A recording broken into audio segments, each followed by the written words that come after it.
유명한 러시아의 대문호 톨스토이가 한 번은 거리를 지나다가 거린을 만났습니다. 뭐라도 좀 주고 싶은 마음에 주머니를 뒤졌건만 마침 그날따라 동전 한 푼 없었다고 합니다.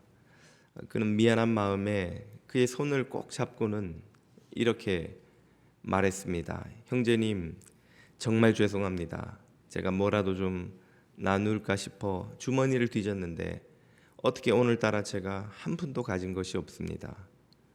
내일도 이 자리에 계신다면 제가 지나는 길에 반드시 작은 것이라도 좀 나누어 드리도록 하겠습니다 하고 미안한 마음을 전하자 그 거린이 톨스토이를 올려다보며 마치 태어나서 생전 처음 겪는 황당한 일을 겪은 듯한 표정으로, 그러나 감격한 목소리로 이렇게 말하더라는 것입니다. 선생님은 지금 제게 태어나서 한 번도 받아본 적이 없는 귀한 것을 주셨습니다. 그 누구도 저에게 이 거리를 지나면서 형제라고 불러준 이가 없었습니다. 모두가 저를 야, 너 거렁뱅이, 이 빌어먹을 놈, 온갖 모욕과 멸시의 말로 불렀는데 선생님은 어떻게 저를 형제라고 불러주십니까? 저는 선생님에게 세상에서 가장 큰 사랑을 받았습니다. 더 이상 아무것도 제게 주시지 않아도 괜찮습니다. 그렇게 말하더라는 것입니다. 톨스토이는 실제로 성경을 읽으며 자신의 삶과 제정 러시아의 사회 질서에 대해 깊은 문제의식을 가졌습니다. 성경은 분명히 우리 모두가 하나님의 자녀요 형제라고 자매라고 부르는데 자신은 귀족으로 태어나 손 하나 까딱하지 않고 엄청난 땅과 유산을 물려받아 호화롭게 사는 반면 자신의 집에 있는 농노들은 태어나서부터 죽을 때까지 배를 골무며 힘겹게 들판에서 일하고도 그 수확물을 제대로 얻지 못하는, 그래서 가난하게 살다가 죽어야 하는 그런 삶의 불평등에 대해 깊은 문제의식을 가졌던 것이죠. 그의 그런 의식은 작품에도 잘 반영되어 있고 그 자신이 실제로 자신의 땅을 농노들에게 나누어 주며 평등한 사회를 구현하려고 애를 쓰기도 했었습니다. 성경은 우리의 진짜 신분이 무엇인지를 알려줍니다. 우리는 이 땅에 살면서 겉으로 보이는 것에 의해 자신의 정체성을 이해하지요. 우리는 아시안이고 이 미국이라는 땅에서 소수민족이고 남자고 여자고 나이가 몇 살을 좀 되었고 나는 사장이고 혹은 직원이고 혹은 고객이고 이런 겉으로 보이는 그 타이틀, 눈에 보이는 것들에 의해서 우리가 누구인지를 이해합니다. 우리는 차별과 혐오 범죄가 참 아직도 벌어지고 있는 이 미국이라는 땅에서 그 자신의 겉으로 보이는 것에 의해서 자신을 이해하지 않을 다른 방법이 도리가 없지요. 그러나 성경은 우리가 진짜 신분이 무엇인지, 누구인지를 우리에게 알려주지요. 오늘 저와 여러분의 진짜 신분은 무엇입니까? 겉으로 보이는 남자와 여자, 아시안, 소수인종 이런 것들 외에 일터에 나가서 우리가 불리는 이름, 그 직분, 직책 그런 것들 외에 우리의 진짜 신분은 무엇일까요? 오늘 본문 말씀이 우리에게 그 답을 줍니다. 본문은 혈루증 걸린 여인과 예수님의 만남을 다루고 있는데요. 여러모로 복음서에서 예외적인 이야기라고 할 수 있습니다. 혈루증을 12년 동안 앓았던 불쌍한 이 여인은 여러 의사를 찾아가서 많은 돈을 썼지만 다 허비하고도 아무 병의 차도가 없었다고, 소용이 없었다고 성경은 보도합니다. 그녀가 예수님에 관한 소문을 듣고 가버나움 거리로 달려나갔을 때는 벌써 예수님은 많은 사람들에게 둘러싸여서 어디론가 이동하고 계셨습니다. 얼굴을 가린 채 옆 사람에게 물어보니 예수님은 회당장 야이로의 딸을 고치러 그의 집으로 가시는 길이라는 이야기를 들었습니다. 그러자 그녀의 마음이 약해졌습니다. 예수님을 만나서 호소하려 했던 그녀의 마음이 용기가 사라졌습니다. 회당장과 같이 지체 높은 분의 딸을 고치러 가는 길에 나같이 부정하고 비천한 여자가 나서서 그 길을 어떻게 막을 수 있단 말인가? 나 같은 여자를 위해 과연 저 유명한 선지자께서 발걸음을 멈추고 나를 돌아봐 줄 것인가? 용기가 나지를 않았습니다. 혈루증, 여인의 몸에서 피가 멈추지 않고 흐르는 이 병은 고대의 아주 부정한 병으로 여겼습니다. 그런 병을 12년이나 앓았으니 그녀가 대인기피증을 앓지 않는 게 오히려 이상한 일이 아닐까요? 당시에는 사람이 병에 걸렸다는 것만으로도 죄인 취급을 하던 시대였으니 거기에다 여자가 혈루증을 앓는다면 얼마나 더 사회로부터 멸시와 거부의 눈빛을 받으며 고립되어 지냈을지 상상하기 어렵지 않습니다. 그녀는 예수님을 멈춰 세울 용기도 그 앞에 나가 호소할 자신도 없었습니다. 더더욱 사람들 앞에 나가 자신을 노출할 용기는 없었던 것이죠. 그러나 물러날 수는 없었습니다. 그녀는 너무나 절박했기 때문이지요. 그녀는 생각하기를 예수님을 굳이 멈춰 세울 필요가 없겠다고 여겼습니다. 왜입니까? 그처럼 능력이 충만하신 분이라면 내가 그분의 옷자락만 만져도 나을 수 있을 것이라는 기대가 생겼던 것이죠. 그녀는 군중들 틈에 숨어 몰래 예수님께로 한 걸음 한 걸음 더 다가갔습니다. 마침내 억센 남자들을 뚫고 예수님의 바로 뒤로 다가가 그분의 옷자락을 만졌습니다. 그 순간 마치 고압전류가 흐르듯이 뜨거운 무엇인가가 그 옷자락으로부터 그녀의 몸으로 흘러 들어오는 것을 느낄 수 있었습니다.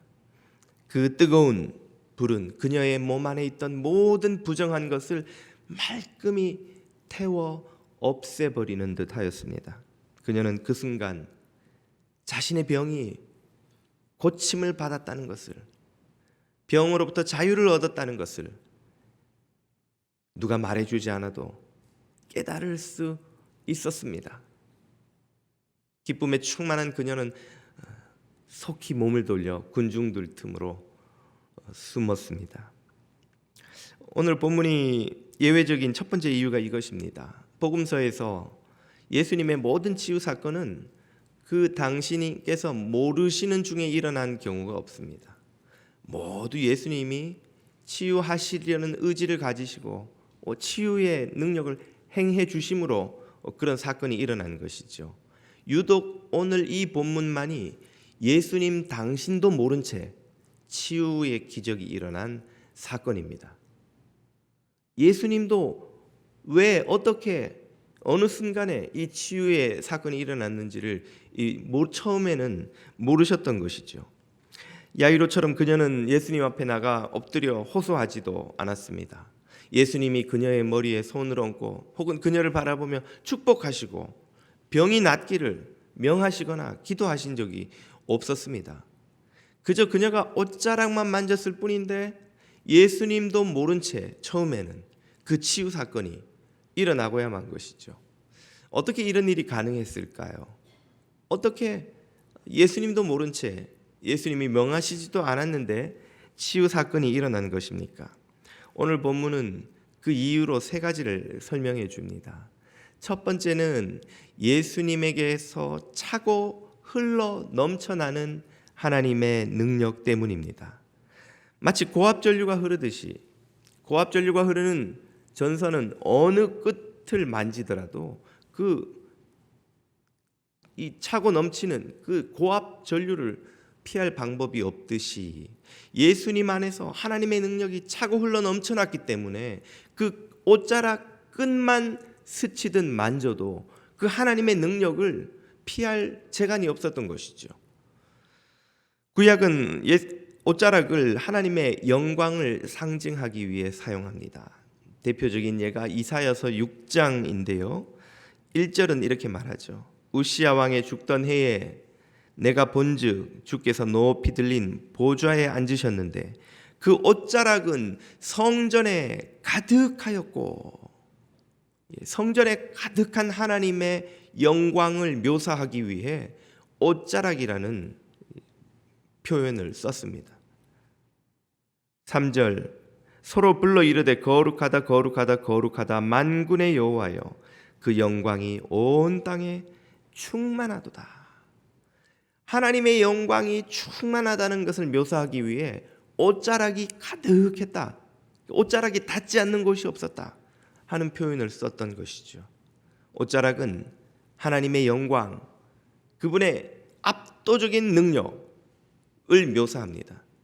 예수님의 옷자락 역시 바로 그런 이미지로 쓰인 것이죠. 옷자락은 또한 은혜를 상징하기도 합니다.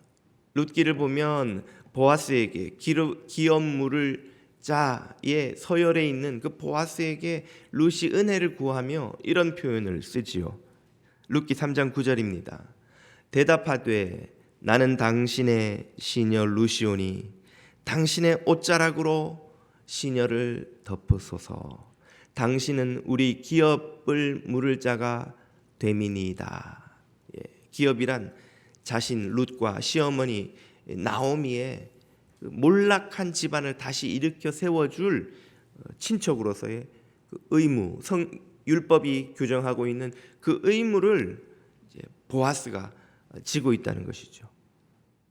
그 율법의 의무를 모든 사람들이 잊어버린 시대에 이 의인 보아스에게 룻이 당신께서 스스로 기쁨으로 그 은혜를 베푸셔서 나와 우리 시어머니와 우리 집안을 좀 살려주십시오, 다시 일으켜 주십시오 하고 호소하는 장면입니다.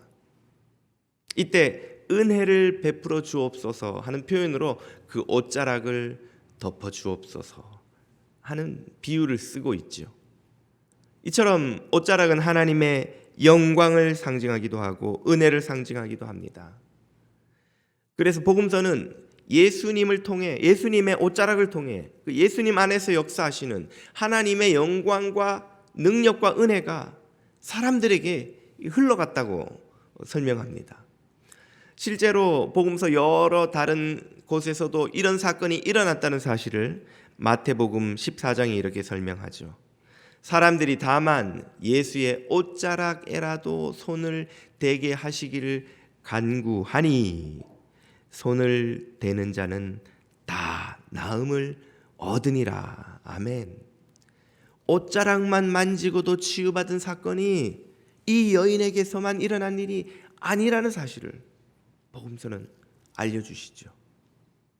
예수님 안에는 하나님의 영광이 충만히 차고 흘러 넘쳐나기 때문에 고압전류가 1km, 10km, 20km를 흘러가도 세워져 있어도 어디를 만져도 그 고압전류의 강한 감전을 피할 수가 없듯이 예수님 안에 충만한 능력은 그분의 가장 끝, 옷자락 끝만을 만져도 피할 수 없을 정도로 강력하고 충만한 것이라는 말씀이지요. 예수님의 옷자락이라도, 그 가장 끝자락이라도 손을 대는 이들은 하나님의 능력을 경험할 수 있는 줄 믿으시기를 축복합니다. 예배의 가장 끝자리에 앉으신 분이라 할지라도 하나님의 그 능력을 경험하기에 부족함이 없는 줄 믿으시기를 축복합니다. 나는 인생의 가장 끝자락에 선 보잘것없는 존재라고 생각하는 이들이라 할지라도 주님을 만질 수만 있다면 그 능력을 경험하는 데에 부족함이 없을 줄 믿으시기를 축복합니다. 그녀가 고침받은 또 하나의 이유가 있습니다. 그것은 예수님 안에 차고 흘러 넘쳐나는 하나님의 자비 때문입니다. 예수님은 당신에게서 능력이 나간 것을 아시고 누구에게 그 능력이 나갔는지를 즉시 돌아서서 찾으셨습니다. 그리고 그녀가 마침내 예수님 앞에 나와 두려워 떨며 자신이 한 일을 다 말하자 예수님이 그녀를 부르시지요. 뭐라고 하십니까? 본문 34절입니다. 예수께서 이르시되 따라, 따라 하고 그녀를 부르십니다. 여자니까 따라 하고 부르신 게 아닌가, 그렇게 생각하기 쉽지만 복음서에서 예수님이 여자를 부를 때마다 썼던 표현을 보면 이 표현은 대단히 예외적인 것을 알 수 있습니다. 예수님은 보통 뭐라고 부르셨을까요? 여자여. 거의 모든 장면에서 여자여 이렇게 부릅니다. 심지어는 어머니한테도 여자여 하고 부르는 대목이 나오죠. 모든 여자들 부를 때 예수님은 여자여라고 불렀는데 오늘 이 본문에서만 유독 그녀를 따라 하고 부릅니다. 따라. 12년 동안 혈루증으로 고생했다면 몇 살 때부터인지 정확하게 성경이 묘사하지 않지만 그녀의 나이가 적지 않았을 수도 있다는 짐작을 할 수 있죠. 그런데 뭐 어린애 같으면 혹시 따라 이렇게 불렀을지도 모르겠습니다만 나이도 어쩌면 적지 않았을 수 있는데 예수님이 왜 유독 그녀에게만 따라 하고 불렀을까요? 거기에는 맥락이 있습니다. 지금 예수님이 가고 계시는 걸음의 이 상황과 관련이 있습니다. 예수님은 지금 무엇하러 이동하고 계신다고요? 회당장 야이로의 딸을 고쳐 살려주시러 가시는 길이었습니다. 그 회당장 야이로의 딸은 여러모로 귀한 신분이지요. 그녀의 아버지는 회당장입니다. 그 마을의 회당을 관리하는 마을 유지 어르신이죠. 모든 이들에게 존경받는 이고 당연히 부유한 이였을 터이고 자신의 딸이 아프면 예수님에게 나가서 호소해서 그분을 자신의 집으로 모셔올 만한 영향력이 있는 사람이었습니다. 다른 이들 같으면 거기에서 예수님 한번 만나기도 어려울 텐데 사람들 앞에 나가서 무릎 꿇고 예수님을 붙들고 호소해서는 기어이 자기 집으로 모셔가잖아요. 또 그녀의 그 어린 딸을 고치러 가는 길에 많은 무리들이 막 무리를 지어서 예수님을 뒤따라가고 있습니다. 이것은 뭘 보여줍니까? 그녀는 특별한 존재이죠. somebody. 그녀는 야이로라는 유명한 그 마을의 유지를 아버지로 둔 그런 고귀한 신분입니다. 그 딸은 부러울 것이 없는 많은 사람들의 주목을 받으며 동네 사람들이 모르는 이가 없는 그런 딸이죠. 모두가 주목하고 있는 그런 딸입니다. 그에 비해서 이 12해 동안 혈루증을 앓던 여인은 그런 아버지가 없었을 것입니다. 그녀는 자신의 가진 것마저 다 탕진한 가난한 존재였습니다. 그녀는 부정해서 사람들 앞에 나설 수도 없는 존재였습니다. 그녀를 위해 예수님 앞에 나가 무릎 꿇고 호소해서 자신의 집으로 내 딸을 좀 살려주십시오 하고 데리고 올 아버지가 없는 그런 여자였습니다. 야이로의 딸이 썸바디였다면 그녀는 아무것도 아닌 노바디였습니다. 그래서 감히 그녀는 예수님 앞에 나가 무릎 꿇고 호소하지도 못한 채 뒤로 살그머니 다가가 그 옷자락이라도 한번 만져보기를 원했던 것이죠. 그런 여자에게 예수님은 그녀의 신분이 무엇이라고 알려주십니까? 너도 딸이라는 거예요. 너는 누군가의 딸이라는 거예요. 누구의 딸입니까? 너는 하나님의 딸이다. 너의 아버지는 회당장이 아니고 하나님 아버지이시다. 하나님이 너의 아버지가 되어주신다. 딸아, 두려워 말고 떨지 말아라. 그녀가 예수님 앞에 나왔을 때 어떤 모습이었다고 성경은 말합니까? 두려워 떨었다. 우리는 자신이 감당하기 힘든 자리로 불려나갈 때 잘못한 것도 없는데 두려워 떨지요. 그녀는 마치 자신이 고침받은 것이 죄인 양 두려워 떨었습니다. 늘 차별받고 멸시의 시선을 당하고 무시당하던 이들은 잘못한 것이 없는데도 사람들이 자신을 주목하면 내가 뭘 잘못했나? 뭘 실수를 했나? 내가 혹시 잘못을 해서 어떤 불이익을 당하지는 않을까? 모욕을 당하지는 않을까? 무시와 차별을 당하지는 않을까? 두렵고 떨리지요. 유력한 아버지 밑에서 좋은 교육을 받고 여유롭게 살며 모든 사람들에게 당당하게 자신을 드러내는 그런 사람들은 잘 겪어보지 못하는 감정입니다. 우리는 쉽게 두렵고 쉽게 떨고 야이로 같은 아버지가 없는 우리는 세상을 사는 것이 두렵습니다. 그런 우리에게 주님은 말씀하시죠. 따라, 하나님의 따라, 하나님의 아들아, 하나님이 너의 아버지가 되어주신다. 하나님의 딸이 회당장 따위가 아니라 대제사장이 아니라 아니 총독이 온다 할지라도 비교할 수 없는 무슨 짓을 하고서라도 너를 살리시고 구원해내시고야 마는 하나님께서 너의 아버지이심을 믿어라. 너는 하나님의 딸이다 하고 불러주신 것이죠. 오늘 저와 여러분이 이 세상에서는 보잘것없는 존재인지도 모르겠습니다. 유색인종이요, 아시안이요, 가진 것이 없고 학력이나 배경이나 부유하고 좋은 집안에서 태어나 살아본 경험이 없는 이인지도 모르겠습니다. 그러나 주님은 우리에게 하나님의 딸, 하나님의 아들이라고 우리의 진짜 신분을 드러내 보여주셨습니다. 두려워 마시고 떨지 마시기를 축복합니다. 하나님의 아들, 딸로 당당하고 기뻐하고 담대하시기를 축복합니다. 어디를 가든 누구 앞에서든 하나님의 아들이요 딸이라는 사실을 잊지 않으시고 담대하게 이 세상을 승리하시기를 주님 이름으로 축복합니다. 우리는 하나님 안에서 노바디가 아니라 하나님의 아들, 딸, 썸바디, 스페셜한 그 누구인가를 여러분 믿으실 수 있기를 축복드립니다. 마지막으로 그녀가 고침받은 이유를 성경은 이렇게 말씀해 주십니다. 바로 그녀의 간절한 믿음 때문이죠. 예수님은 당신에게서 능력이 나갔다는 것을 깨달으시자 즉시 그 누군가 능력을 경험한 이를 찾으셨습니다. 그래서 제자들이 예수님께 황당하다는 듯이 묻죠. 누가 나를 만졌냐니요.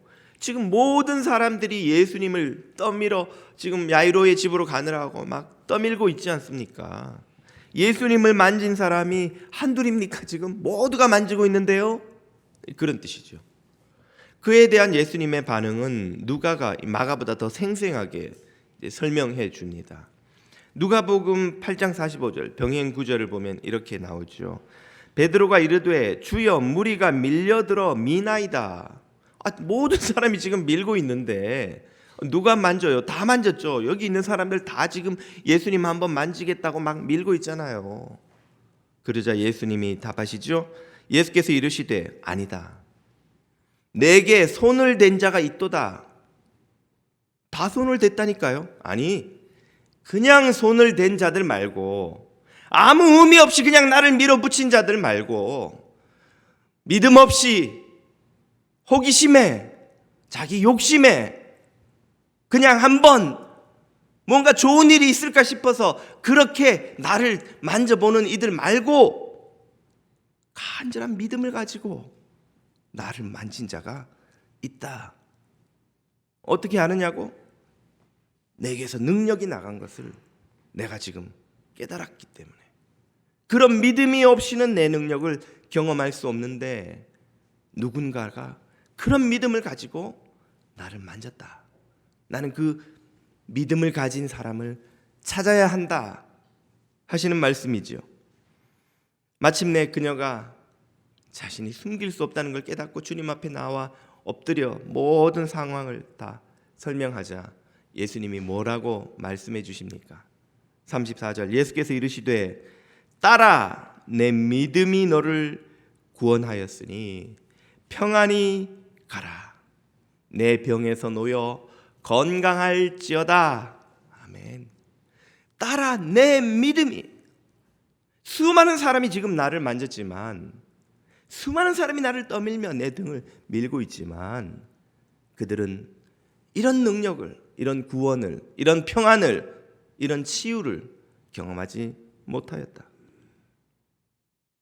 네가 그 구원을, 치유를, 평안을 누린 이유는 믿음을 가지고 나를 만졌기 때문이다.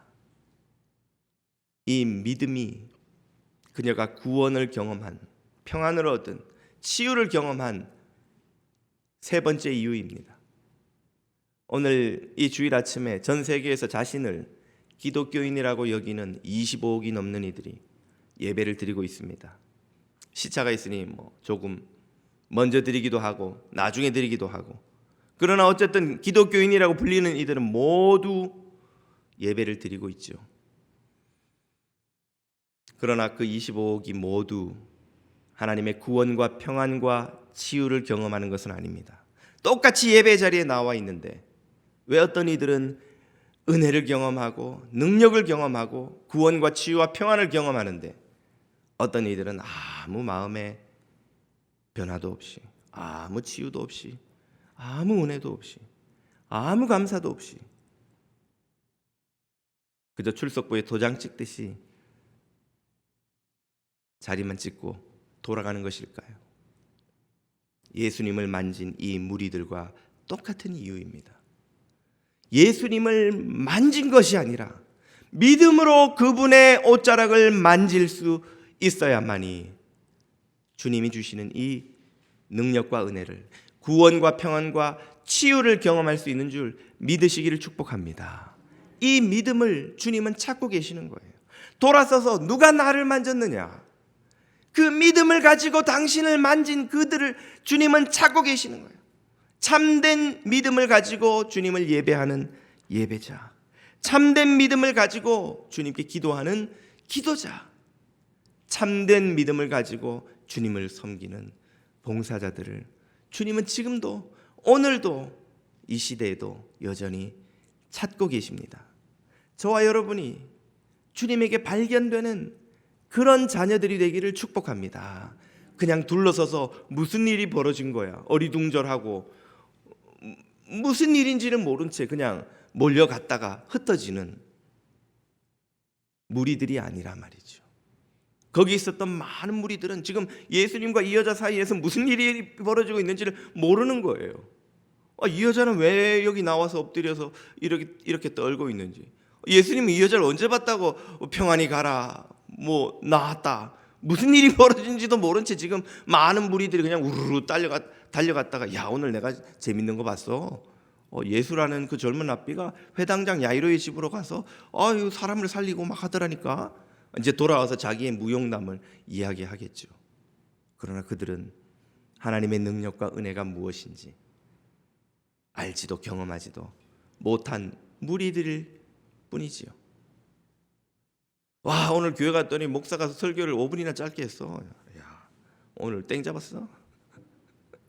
야, 오늘 그 절기라고 교회에서 떡 주던데, 야, 떡 맛있더라. 야, 오늘 에어컨이 왜 그렇게 세고, 에어컨 때문에 추워 죽겠어. 에어컨 고장 난다 고치지도 않고 왜 교인들 불편하게 에어컨을 제때 안 고쳐놓고 관리부는 뭐 하는 거야? 교회는 다녀갔으나 주님의 옷자락을 만지고 그분을 만나고 주님의 능력과 평안을 경험하고 주님이 베푸시는 자비를 맛본 일이 없는 이들은 그 무리처럼 교회 건물과 에어컨과 예배 시간과